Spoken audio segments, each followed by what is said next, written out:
Bonjour à tous. Aujourd'hui, je vais vous présenter la sélection élargie de J'aime de la maternelle, donc sur le thème des chapeaux, la sélection que vous avez pu découvrir dans ce petit livret.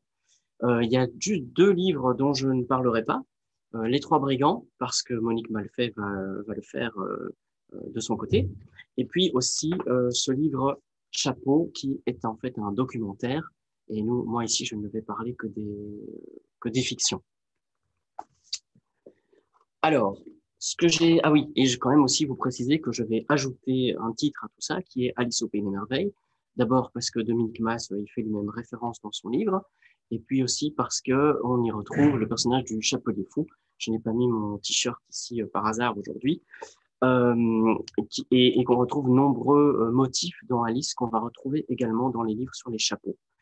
Il y aura également une chanson d'une poétesse belge, décédée il y a peu malheureusement, mais qui a également abordé le thème des chapeaux vidéo. Qu'est-ce qu'il y a sous ton grand chapeau? Tata yo-yo, dans ma tête y a des tas d'oiseaux. Tata yo-yo, on m'a dit qu'il y a même un gros lot. Mais moi j'aime ça quand ça fait ding ding ding ding comme une samba. Alors ça a l'air peut-être un peu bébête comme ça a priori cette chanson, sans vouloir juger de vos goûts, mais en fait il y a des choses tout à fait intéressantes qui sont dites dans ces paroles. On y reviendra à plusieurs moments, mais déjà dire que elle nous dit donc Tata Yo-Yo, qu'est-ce qu'il y a sous ton grand chapeau? Tata Yo-Yo, dans ma tête, il y a des tas d'oiseaux. Elle répond et elle lit directement tête et chapeau comme si c'était une seule et même chose. Ce qui, en fait, est tout à fait symboliquement normal et courant. D'ailleurs, dans le mot chapeau, ça vient du latin caput, qui signifie tête. Donc, c'est complètement confondu dans la plupart des histoires. Alors, ce que je vais partager avec vous aujourd'hui, c'est en fait mes constats, mes étonnements qui se sont produits quand j'ai ouvert tous ces bouquins de la sélection. Et donc, c'est le fait d'avoir fait toutes ces comparaisons qui m'ont amené à voir qu'il y avait des motifs récurrents. Des motifs en conte, c'est ce qu'on appellerait euh, des éléments significatifs qui se répètent, qu'on peut retrouver d'un conte à l'autre, et qui donc vont permettre d'analyser les contes de façon symbolique. Voilà. Puisque si un élément se répète souvent, c'est que probablement il est important. Alors donc, comme je dis, j'ai fait des constats. Les constats, ben, ça, c'est des choses qu'on va pouvoir partager tous, avec lesquelles a priori vous serez d'accord, parce qu'on va les voir dans les livres, tout simplement. Et puis après, je vais me mettre à interpréter ces choses qui, donc, selon moi, sont des symboles. Et là, à partir de là, ben, vous en faites ce que vous voulez, parce que vous n'êtes pas obligé d'être d'accord avec ce que moi j'ai projeté, ce que je vois à travers ces histoires-là. Voilà. Cela dit, je pense que quand un auteur écrit, il utilise aussi beaucoup de choses qui sont pas forcément conscientes, justement parce qu'on brasse tous des symboles qui sont communs à notre histoire de l'humanité. Et encore une fois, donc je ne prétends pas que les auteurs ont voulu dire ce que moi je vais interpréter après. Ça, c'est une première chose importante. Et l'autre chose, c'est que c'est uniquement parce que j'ai fait la comparaison de tous ces livres que je me suis mis à voir ces symboles.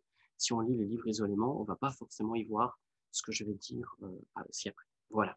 Alors, il y a deux grands sujets qui se dégagent apparemment, mais ces deux sujets qui concernent tous les deux une seule et même chose, c'est l'ordre social et la place qu'on occupe dans le monde. Donc, savoir où est notre juste place dans le monde, notre juste endroit. Et donc, ces deux grands thèmes qui se dégagent, hein, ces deux grands pôles, moi, je les ai appelés chapeau âme et chapeau possession. Donc, on pourrait dire également être et avoir. Et tous les livres de la sélection rentrent dans ces deux catégories, à l'exception donc du documentaire dont j'ai déjà parlé. Ces motifs, quels sont-ils? Eh bien, d'abord, il semble que les chapeaux s'envolent facilement, emportés par le vent. Dans le chapeau, et c'est toujours la même histoire ici, dans le chapeau volant, un si petit chapeau, il est si petit qu'un courant d'air suffit à l'emporter au loin. Dans Où est mon chapeau? Dans Chapeau perdu, il est précisé dans le texte qu'il s'agit d'un vent très fort et qui s'est levé brusquement. Il est précisé aussi qu'il était pourtant bien enfoncé sur sa tête et qu'il était juste à sa taille, ajusté comme un soulier, contrairement au si petit chapeau qu'on a pu voir avant. Les questions de taille, en fait, elles reviennent très très souvent dans tous ces livres. Chapeau de Suzanne Rothrow-Berner, où l'on voit bien que cela arrivera à tout le monde, excepté à celui qui a déjà appris quelque chose, le personnage à écharpe rouge, mais à qui c'est donc déjà arrivé aussi. Celui-ci ne savait pas, dans Au mon chapeau. Parfois c'est volontaire, comme dans Le bonnet d'Ona. Ona lance son bonnet dans le vent, mais c'est toujours le vent. Le vent soufflait, le chapeau volait de ci de là, dans le chapeau volant de Tommy Ungerer. Où est-il à présent? Dieu seul le sait, termine le livre. Mais en fait, moi je sais, et vous allez savoir tout de suite aussi, 3 ans plus tard, Ungerer écrit Allumette, et à la fin du livre, on retrouve le chapeau volant, discret, mais bien là, en bas à gauche, toujours emporté par le vent, sous l'orage. Il est en effet intéressant de se demander où vont tous ces chapeaux qui s'envolent. Alors ils montent d'abord, généralement très haut vers le ciel, et puis ils retombent, mais pas du tout n'importe où. Le texte est d'ailleurs très précis, il fait tout le travail pour moi. Ils retombent forcément dans un ruisseau, ou ici dans une flaque. Il s'agit du deuxième motif récurrent, l'eau. Si pas présente visuellement, au moins symboliquement. Dans Chapeau perdu, le chapeau, dit le texte, a roulé sur les épis courbés. Il était ballotté, renversé sur les crêtes mouvantes. Une rafale l'a fait tournoyer, il a flotté un moment, et dans ces flots changeants du printemps, il s'est enfoncé. L'image peut faire penser à des vagues, et un peu plus bas dans l'image, vous avez une grenouille qui semble plonger elle aussi. Si vous n'êtes pas encore tout à fait convaincu, le texte continue. Dans les vagues vertes, j'ai avancé, etc. Dans Où est mon chapeau, le hérisson le cherche dans l'eau et croit l'y apercevoir.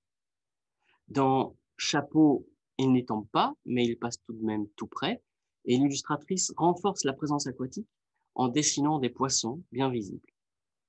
Quand le vent n'emporte pas le chapeau, ou peut-être parce qu'il ne s'agit pas tout à fait d'un chapeau, c'est le corps tout entier qui y tombe, plus ou moins, car il tombe sur le sol, mais revient bien trempé dans la nouvelle casquette de Miss. Quand le chapeau a été lancé volontairement, c'est un peu différent. Ou peut-être encore une fois parce qu'il ne s'agit pas tout à fait d'un chapeau, mais d'un bonnet. Il retombe dans la boue, qui est donc un mélange d'eau et de terre. Je crois qu'il veut rester avec toi, constate Sourisette. Pareil dans Un si petit chapeau, l'ours décide lui-même de se débarrasser du chapeau. Il le dépose tout près d'un étang, mais sur la terre, c'est-à-dire un endroit où le personnage terrestre pourrait le récupérer. Ce que fait d'ailleurs Ona, car normalement, l'eau n'est pas un endroit pour les créatures terrestres. Monsieur l'homme, avec un grand H, remarquez, regardait son chapeau et ne savait comment le récupérer. Désastre. Ce monde terrestre, extrêmement bien délimité ici, se trouve entre l'eau et le ciel. Alors, il existe des messagers entre la terre et le ciel, ce sont les oiseaux. Les oiseaux, on les retrouve dans quasiment tous les albums qui parlent de la mort, précisément parce qu'ils font ce lien entre la terre et le ciel. Mais attention, je ne suis pas en train de dire que les albums sur les chapeaux parlent de la mort. Il se peut juste qu'elle ne soit pas toujours très loin. Le thème du deuil, par exemple, est à peine voilé dans Un si petit chapeau, avec des phrases telles que « Chaque soir, je pense au si petit chapeau. Il me manque tellement. Je me demande où il est et ce qu'il devient. Je pleure un peu, et parfois plus longtemps. » Ou encore « Je pense très fort au si petit chapeau, en regardant défiler les nuages dans le ciel. » Ou dans Chapeau perdu, « Oh, comme mon chapeau me manquait. Et puis tant pis, j'en trouverai bien un autre, me dis-je. » Oui, j'en ai eu d'autres. En paille, en toile, je les ai oubliés. Je me souviens de celui qui était juste à ma taille, si joli, celui qui s'est envolé et que je n'ai jamais retrouvé.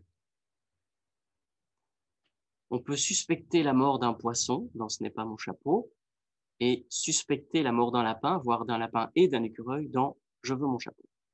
Bref, revenons-en au motif des oiseaux, très présent dans le chapeau.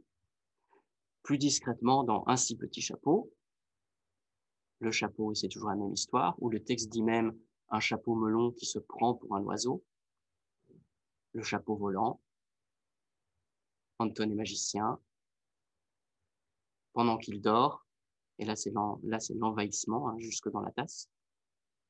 pareil dans Ringard, et plus sereinement dans l'extraordinaire chapeau d'Émilie. Non représenté, mais cité dans Chapeau volant, Monsieur l'oiseau, avec un grand O, essaya, presque. Il n'est donc pas parvenu à rendre le chapeau à l'homme, et c'est assez normal puisque l'eau n'est pas le domaine des oiseaux. Monsieur l'homme commençait à désespérer. Tout à coup, le chapeau sauta en l'air et vint se poser juste sur sa tête. Miracle. Mais quelque chose lui grattait la tête. Surprise. Ouah, ouah. Oh, bonjour, madame la grenouille. Très aimable à vous. Et pour le seau, chapeau. Qui donc lui a ramené son chapeau? Donc, une grenouille, qui est une créature amphibienne qui vit aussi bien dans l'eau que sur la terre. Si l'oiseau joue le rôle de messager entre le ciel et la terre, eh bien, la grenouille semble être la messagère entre l'eau et la terre. Rôle qu'elle joue en tout cas dans le chapeau, et c'est toujours la même histoire, c'est le cas de le dire. On la retrouvait aussi dans Chapeau perdu, en bas de l'image, et j'aime particulièrement cette illustration. On le voit à nouveau très bien, l'opposition claire entre le monde d'en haut, le ciel, et celui d'en bas, aquatique. Et puis juste entre les deux, une chenille, animal terrestre, mais qui, si on lui en laisse l'occasion, pourrait se transformer en animal volant. C'est donc un être de métamorphose entre les mondes. Animal que l'on retrouve dans Alice. Cette opposition entre deux mondes distincts, cette symétrie, m'amène à vous parler d'un autre motif récurrent dans tous ces albums, le miroir ou le reflet. Alors le miroir, il permet à Alice de passer d'un monde à l'autre, mais on peut aussi simplement s'y regarder dans l'extraordinaire chapeau d'Émilie, la nouvelle casquette de Nice, Ringard, pendant qu'il dort, image déformée, un peu inquiétante, sous forme d'affiche dans Anton est magicien, mais qui agit bien comme un miroir inexact dans lequel Anton aimerait se reconnaître, ou sous la forme d'eau, qui remplit très bien le rôle de miroir naturel dans Où est mon chapeau? Ou ici encore dans Chapeau volant. Alors, j'attire l'attention sur le fait qu'en extérieur, l'eau, agissant en miroir, reflète forcément toujours son opposé, le ciel, comme on le voit bien ici. Des effets de symétrie encore, avec ces deux personnages en miroir, de part et d'autre de la pliure du livre, dans On a trouvé un chapeau. Il s'agit ici aussi du miroir social, dans le regard de l'autre, qui va approuver ou non ce que je suis et ce que je fais. Comment il me va? Demande l'une. Il te va bien, répond l'autre. Et je te rends l'appareil. Comment il me va? Il te va bien aussi. Effet de symétrie par imitation dans Chapeau les singes, exactement comme devant un miroir. Il se gratta la tête et les singes se grattèrent la tête. Il jongla avec des mangues et les singes jonglèrent avec des mangues. Il leva la jambe droite et les singes levèrent la jambe droite. Il se mit un doigt dans le nez et les singes se mirent le doigt dans le nez. Il y a encore d'autres motifs qui peuvent revenir, mais avec moins d'insistance, comme la chenille, dont on a déjà parlé dans Chapeau perdu, mais qu'on voit ici et un petit peu partout d'ailleurs dans Chapeau les singes, ou dans Chapeau de Dominique Mas. Les champignons, de préférence à l'envers, dans Où est mon chapeau ou dans Pendant qu'il dort. Et ces deux symboles peuvent apparemment être intimement liés, comme dans Alice au Pays des Merveilles, chenille, champignon. Les singes aussi, souvent présentés comme des voleurs. Mais j'ai un autre motif plus important dont je dois absolument vous parler, que l'on a déjà vu apparaître tout à l'heure quand Nice tombait par terre, l'argent. Omniprésent dans le chapeau volant, argent concret, ou sous forme de signes extérieurs de richesse, bagues, cigares, champagne. Quand le héros, grâce à son chapeau, accède à une classe sociale plus élevée, on place une roulette en or à sa jambe de bois. Et si l'on prend Allumette, le livre qui semble lui faire suite, il parle clairement de pauvreté. Allumette était vêtue de haillons, elle n'avait ni parents ni maison. Émilie n'a pas de quoi se payer le chapeau qu'elle voudrait, sa bourse est vide.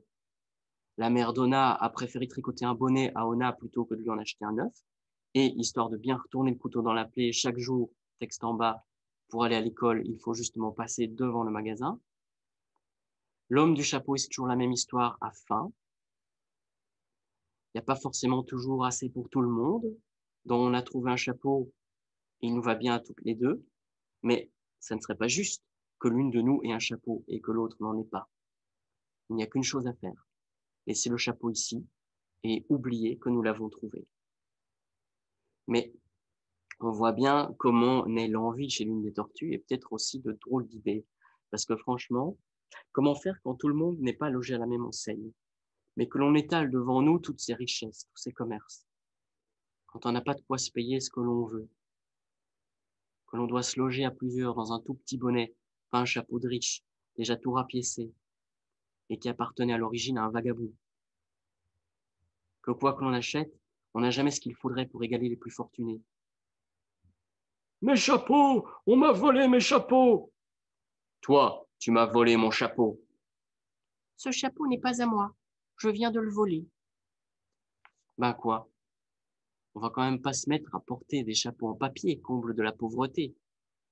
Prendre le risque d'être moqué. Devoir affronter le regard des autres. Encore. Et encore. Parce que quoi qu'on en dise, le regard des autres, c'est important. Pas mal important. Alors, ben, vous l'avez bien compris, avec des motifs qui reviennent comme l'argent, le commerce, le vol, etc. On est ici dans ce que j'ai appelé tout à l'heure le chapeau possession. Et c'est en fait le pôle qu'on va retrouver le plus souvent dans le livre sur les chapeaux. Et d'ailleurs, dans la sélection, les 3 livres qui ont été choisis, que l'on peut voir derrière moi, un Ringard, Je veux mon chapeau, Anton et magicien, eh bien, ce sont 3 livres qui parlent de ce thème chapeau possession. Donc, tous des livres qui parlent en fait du regard social et de la classe sociale à laquelle on appartient.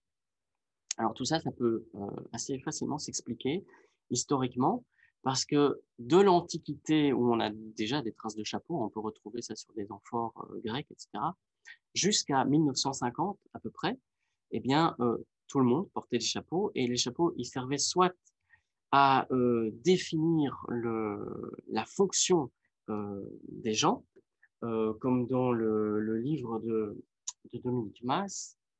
Hop, je vous montre ça ici tout de suite. Hop. Je trouve ça intéressant de noter le si, le conditionnel qui est dans le texte de Dominique Mas. Si j'avais un chapeau comme ça, je serais cuisinier. Hein. Et ça se répète à plusieurs moments. Si j'avais un chapeau comme ça, je serais magicien, etc. Donc, le chapeau a longtemps servi à définir la fonction des gens, mais aussi leur rang social. Alors, le rang social, il y avait une expression qui était encore très utilisée dans les années 30, qui disait « je vais quand même pas sortir en cheveux ». Ce qui voulait dire justement que ça aurait été un déshonneur, quoi, de montrer sa pauvreté en sortant en cheveux. Ça aurait été en tout cas mal poli. Et donc vraiment tout le monde portait des chapeaux, aussi bien les pauvres que les riches. Et par contre en 40-45, il y a eu une pénurie de matières premières qui servaient à faire les chapeaux, c'est-à-dire principalement en fait des peaux de castor. C'est aussi la raison pour laquelle les castors ont vraiment disparu d'Europe. C'est vraiment la fabrication des chapeaux. Et après, ça a été remplacé par d'autres peaux. Mais en tout cas, en 40-45, il y avait pénurie de tout ce qui pouvait servir à fabriquer les chapeaux. Et donc, les femmes se sont mises à porter plutôt des foulards sur la tête. Et aussi, des créateurs ont tenté de faire des papiers de chapeaux qui étaient moins chers. Et des chapeaux de papier, pardon, qui étaient moins chers. Mais ça n'a pas du tout fonctionné parce que là, c'était vraiment un total aveu de pauvreté. Donc, ça n'a pas vraiment plu aux personnes riches de porter ce type de chapeau. Et à la fin de la guerre 40-45, quand les matières premières ont pu revenir, eh bien, on s'est remis à fabriquer des chapeaux. Mais là, c'était comme pour conjurer le sort, on s'est mis à fabriquer des chapeaux vraiment très luxueux que les pauvres ne pouvaient plus du tout se payer. Et c'est ce qui a valu la disparition du chapeau en partie. Il y a aussi l'automobile qui a valu sa disparition parce que c'était pas tout à fait combinable. Les chapeaux haute forme, par exemple, avec le fait d'avoir un toit au-dessus de sa tête ou du vent qui emportait le chapeau.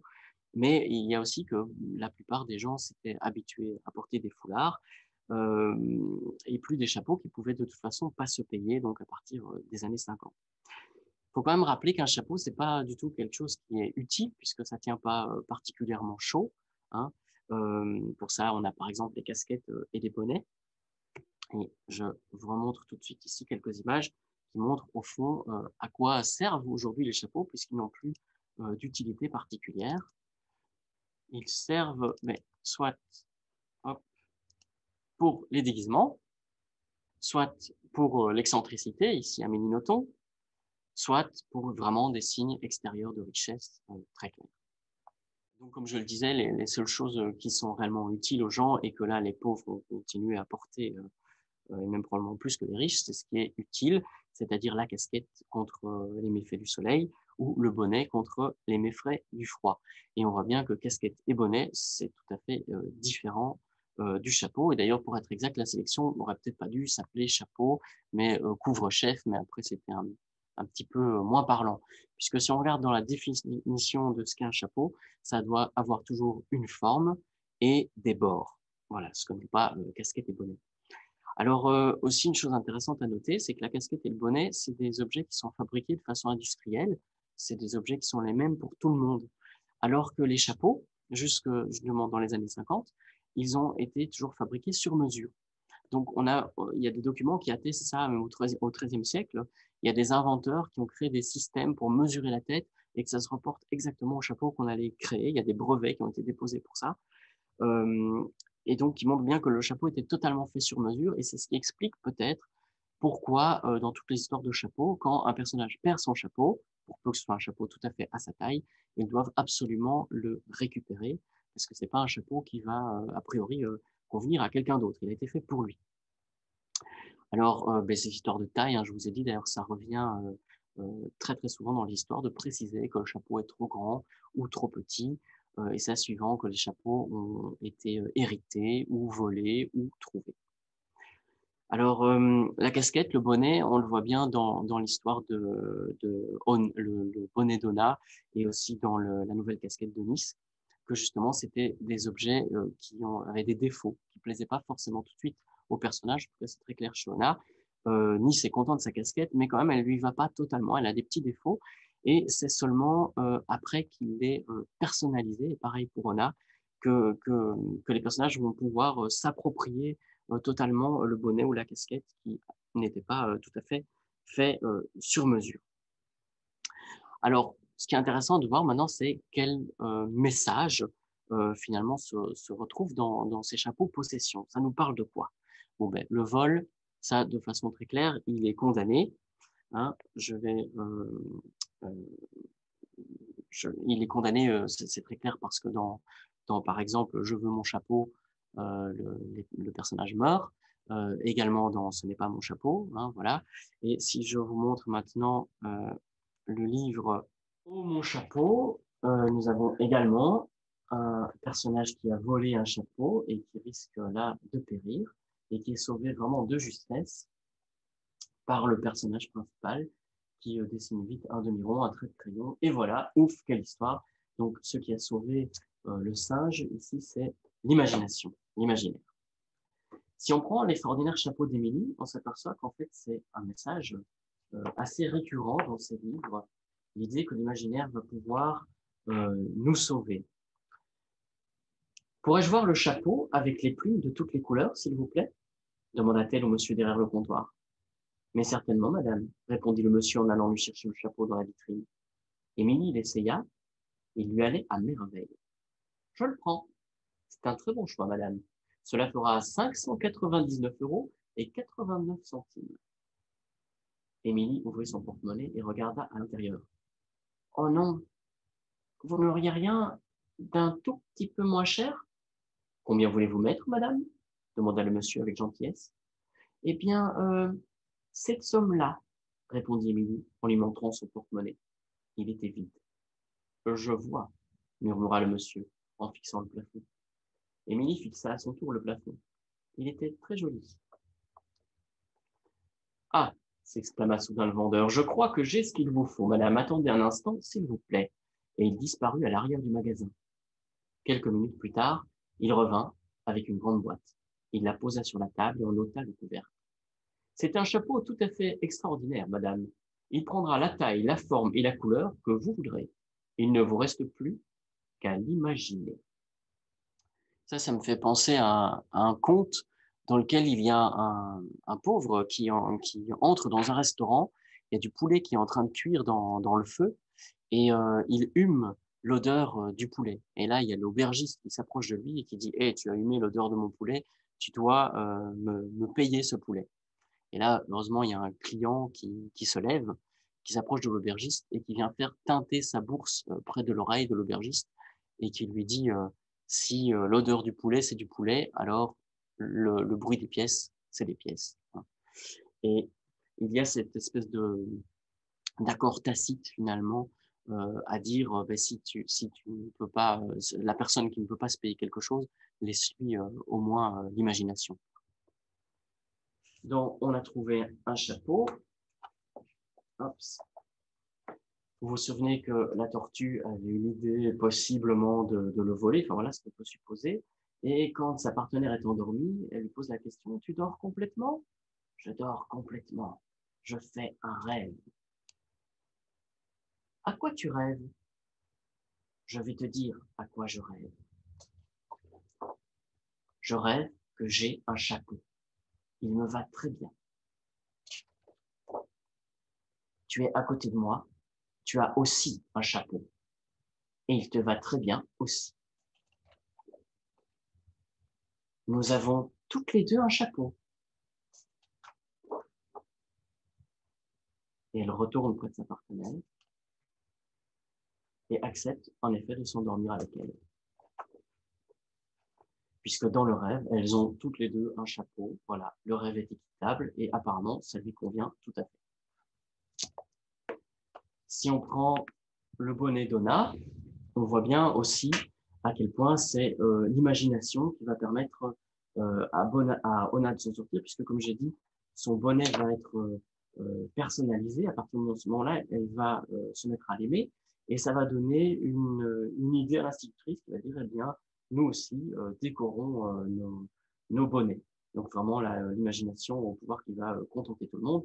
Et je trouve ça assez intéressant, ce petit détail de l'affiche ici avec le papillon de l'école des loisirs qui se trouve derrière et qui est finalement l'employeur de Frédéric Ster qui l'a fait vivre depuis des années puisqu'il vit entièrement de sa plume et finalement c'est donc l'école des loisirs, son gagne-pain, mais il peut s'en sortir financièrement grâce donc à son imagination depuis de nombreuses années. C'est aussi encore une fois ce que semble dire Chapeau de Dominique Mas, hein, de dire que ok, on n'a pas tous ces chapeaux-là, mais avec un chapeau de papier, eh bien, je peux tout imaginer. Donc voilà, de nouveau, cette imagination au pouvoir en remplacement de la richesse monétaire. Avec peut-être quand même aussi un petit avertissement qu'on voit exprimé ici sous la forme du chapelier fou et de tous les personnages d'Alice. D'ailleurs, on a le lapin blanc, on retrouve la chenille, etc., la théière volante, enfin qui ne vole pas dans Alice, mais voilà, la théière en tout cas, et qui semble dire aussi peut-être l'imagination, d'accord, mais peut-être pas une imagination trop débordante, pas trop excentrique, sans quoi on pourrait vous taxer de folie. Et là, dans ce cas-là, ce n'est plus la moquerie que vous que vous risquez, mais peut-être totalement le bannissement, l'écartement de la société. Je voudrais reparler de ça justement et peut-être maintenant qu'on en vienne à parler du chapeau âme. Pour moi, ça fait une bonne transition avec le chapeau âme, mais en vous parlant d'abord de l'âme malade, avec Pendant qu'il dort, qui est un livre qui m'a fait d'abord une drôle d'impression quand je l'ai lu au début. Il m'a mis un petit peu mal à l'aise de façon intuitive et sans que je comprenne pourquoi. Et pourtant, il y avait déjà de nombreux indices sur la couverture, puisqu'on voit ici un livre avec les mots qui tombent, hein, comme si l'histoire était en train de se déliter complètement. Et puis aussi, c'est assez drôle si on prend la définition de ce qu'est un chapeau. Le dictionnaire François de 1680, donc écrit par Richelet, définit le chapeau comme ceci. Il dit: c'est la couverture de tête dont l'homme se sert durant le jour. Or ici, on voit bien qu'il porte son chapeau pendant son sommeil. Dès les premières pages, on nous dit qu'il était une fois un ours qui vivait bien seul. Tout le monde le fouillait tellement il faisait peur. Alors, je ne sais pas si on voit bien son regard ici, un regard très très fixe, et on voit qu'il est en effet à l'écart des autres membres de la société. Voilà, il fait peur à tout le monde. Alors, on retrouve ici ce que j'ai déjà montré. Et puis ce miroir, on le voit de façon déformante. L'oiseau, si vous vous souvenez aussi de Tata Yo-Yo, là, avec dans ma tête, il y a des tas d'oiseaux. On retrouve ici l'oiseau qui est vraiment qui est venu se loger dans le chapeau, donc dans sa tête, hein, puisqu'il s'agit bien de la même chose, et qui s'y est logé en faisant des trous dans le chapeau. Et des trous dans la tête, c'est jamais un très très bon signe de santé mentale. Donc dans les paroles de Tata Yo-Yo, elle nous dit clairement dans ma tête il y a des tas d'oiseaux et il paraît qu'il y a même un grelot. Et donc ça c'est des signes de folie qu'on peut tout à fait retrouver dans l'histoire du chapeau, dans l'histoire de l'art. Je vous montre tout de suite quelques exemples ici. Voilà une image d'Odilon Redon. Je ne sais plus si c'est ça son texte. Odilon Redon, oui je pense que c'est ça. Qui nous montre donc un chapeau à grelot. Et ça, j'ai trouvé cette image tout simplement en tapant allégorie de la folie sur Google, et vous tombez tout de suite sur ce genre d'image-là, ou ici, voilà, une peinture de la Renaissance, où on a un chapeau qui arbore une tête d'oiseau également, hein, et qui a servi à illustrer Éloge de la folie. Le chapelier fou, hein, parce que le haut de forme aussi a souvent servi à symboliser la folie. On le retrouve par exemple ici sur la tête de Raskolnikov dans le livre de Dostoïevski, qui est comme un personnage qui tue les gens avec une hache. On a ici Willy Wonka, qui est un personnage qui, on peut dire, travaille du chapeau, hein, l'expression travail du chapeau qui signifie donc également avoir un dérangement mental. Et on peut dire que c'est bien le cas de Willy Wonka. Et que porte le personnage de Pendant qu'il dort? Également un haut de forme. Alors ça s'explique tout à fait historiquement, parce qu'au XVIIIe, XIXe siècle, on a commencé à utiliser du mercure pour façonner les chapeaux, afin qu'ils puissent prendre des formes qu'on allait pouvoir garder, enfin pouvoir déformer son chapeau comme on le souhaitait. Et on peut voir ici des écritures, des signatures de chapeliers qui étaient atteints de la maladie à cause du mercure et qui donc étaient complètement atteints nerveusement et qui parvenaient plus à signer quoi que ce soit. Et leurs clients également attrapaient ces maladies. Alors si vous allez dans des musées du chapeau, comme il y en a un à Londres, on peut voir comment sont conservés les chapeaux, c'est-à-dire dans un plastique tout à fait spécial qu'on ne déballe jamais parce qu'encore des années après, les chapeaux sont toujours autant toxiques. Donc voilà, l'histoire du chapelier fou, ça ne vient pas de nulle part. Et si moi je pense que cet ours donc est un petit peu fou, c'est pas à la première lecture que j'ai vu ça, c'est uniquement parce que j'ai pu comparer plusieurs livres et que j'ai pu faire cette découverte de ce que j'appelle le chapeau âme, donc par les éléments du vent, de l'eau, du miroir, des oiseaux, hein, qui étaient les motifs euh, récurrents. Alors je ne vais pas vous remontrer tous ces livres, on va juste en analyser un en particulier pour voir justement comment s'exprime ce pôle du chapeau âme.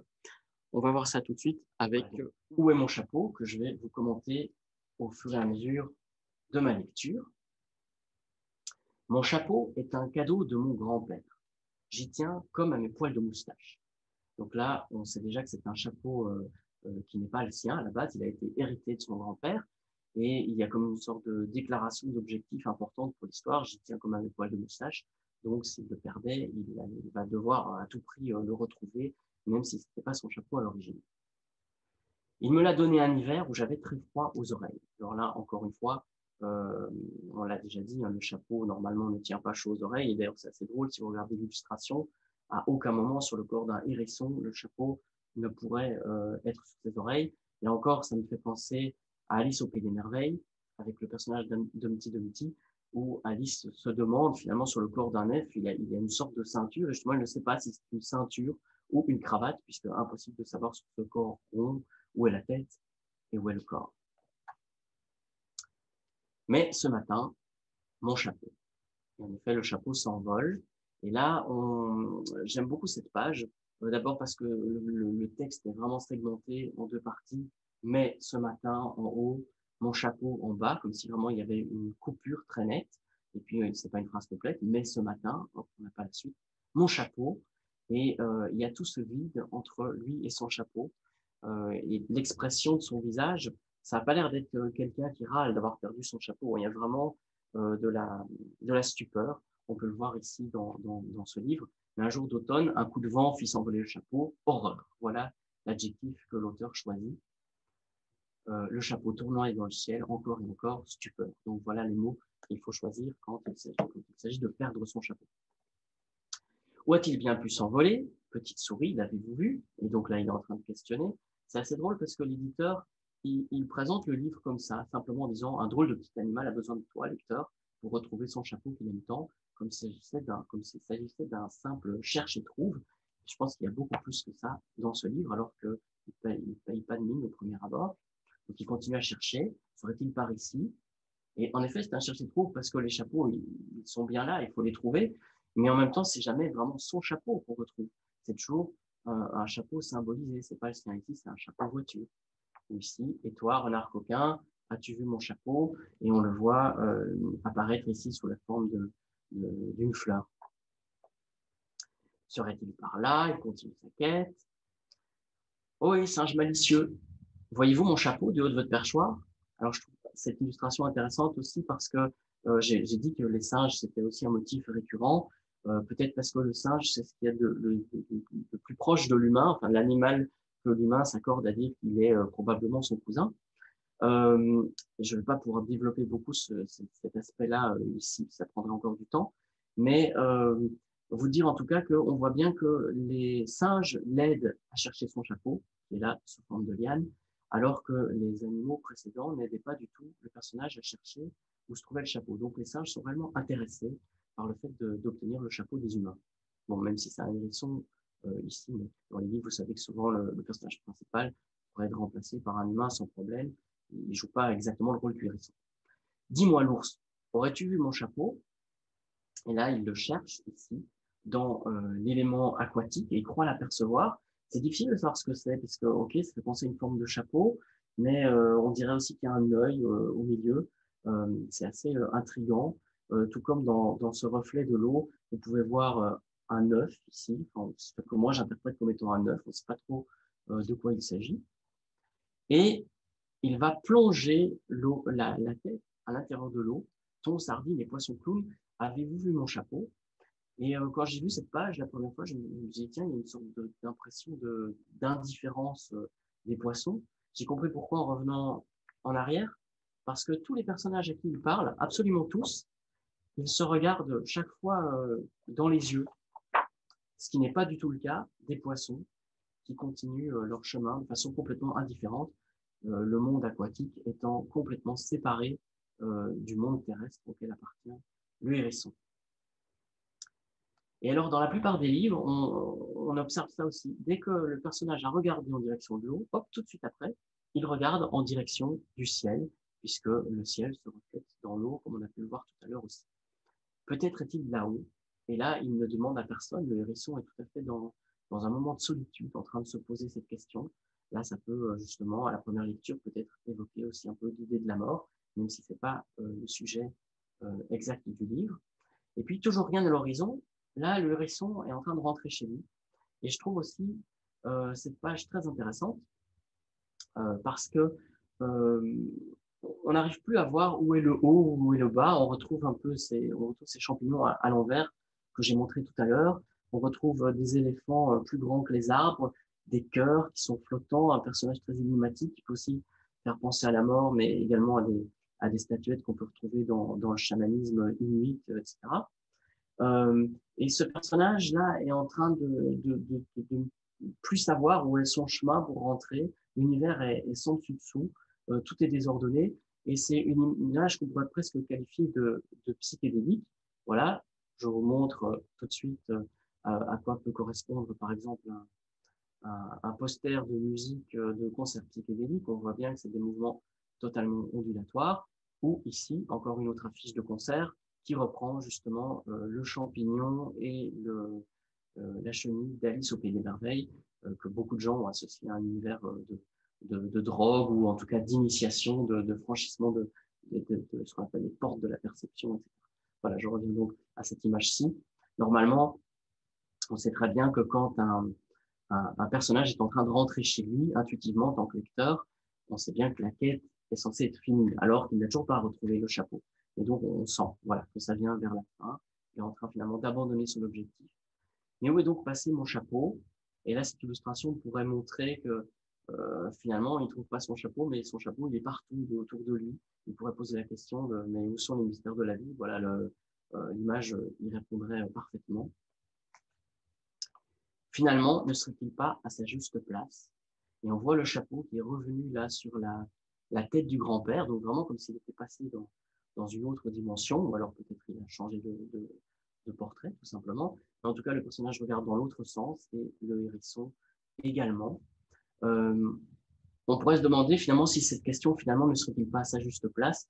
Est-ce que ça s'adresse seulement à l'action du chapeau, ou est-ce que ça ne parle pas aussi d'accepter le fait que son grand-père est à sa juste place, c'est-à-dire probablement plus de ce monde, hein, puisqu'il n'en a gardé qu'un portrait, ou se demander si lui-même, finalement, si tout n'est pas rentré dans l'ordre, voilà, et qu'il est revenu lui aussi à sa juste place.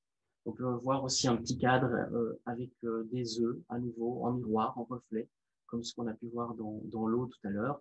Et alors je ne peux pas répondre à cette question, pourquoi l'œuf est là? Ça me fait penser directement à un monde fermé, justement un mystère en soi, qui de l'œuf ou de la poule, etc. Des questions philosophiques, et puis aussi l'idée que l'œuf, c'est quand même la promesse d'une naissance future. Et il y a encore d'autres questions qu'on pourrait se poser, pourquoi ces cadres noirs là, etc. Et donc vous voyez que quand on compare tous les livres les uns avec les autres, il y a tout à coup une série de questions qu'on ne se serait pas posées à la première lecture de cet album-ci. Voilà. Et on va conclure avec ce dernier livre, Chapeau de Rothro de Suzanne Berner, pour attirer encore votre attention sur un détail, justement, puisque ces livres, finalement, quand on parle du chapeau âme, ont l'air de parler de quelque chose qui pourrait se situer entre la naissance et la mort. Voilà, où est notre place dans le monde entre la naissance qui serait symbolisée par l'eau et la mort qui serait symbolisée par le ciel. Attirer encore l'attention sur le fait que donc ce premier personnage perd son chapeau. Et puis, tout à fait à la fin, on retrouve ce moment où tous les personnages perdent leur chapeau, comme pour dire que ça nous arrivera à tous un jour, peut-être, de perdre notre chapeau âme, et montrer aussi l'idée de cycle. J'aime bien ce titre de livre, le chapeau, et c'est toujours la même histoire, qui est complètement aussi dans cette même idée du fait que les choses vont se répéter sans cesse, et qu'il y a des cycles dans la vie. Et on voit que si on feuillette tout le livre, on peut constater qu'au fur et à mesure, ce chapeau se balade, ok, il passe de personnage en personnage, mais il y a aussi énormément de temps qui passe parce que les saisons changent. On passe du printemps à l'été, à l'automne, et on passe également, voilà, on a l'automne ici, et puis l'hiver, voilà, ce que j'avais jamais remarqué à la première lecture non plus, et peut-être ça n'aura jamais attiré mon attention sans avoir comparé tous ces livres. Bon, je vous laisse méditer là-dessus en musique. Au revoir.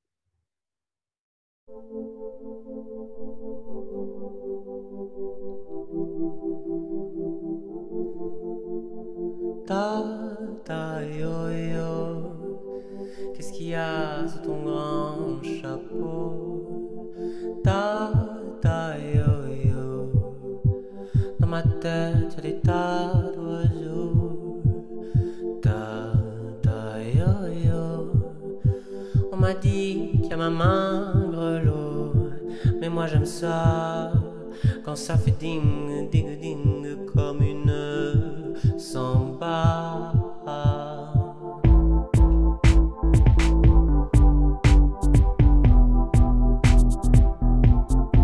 J'ai mon boa, mon vieux chapeau, ma robe à fleurs et mon mégot, mon parasol.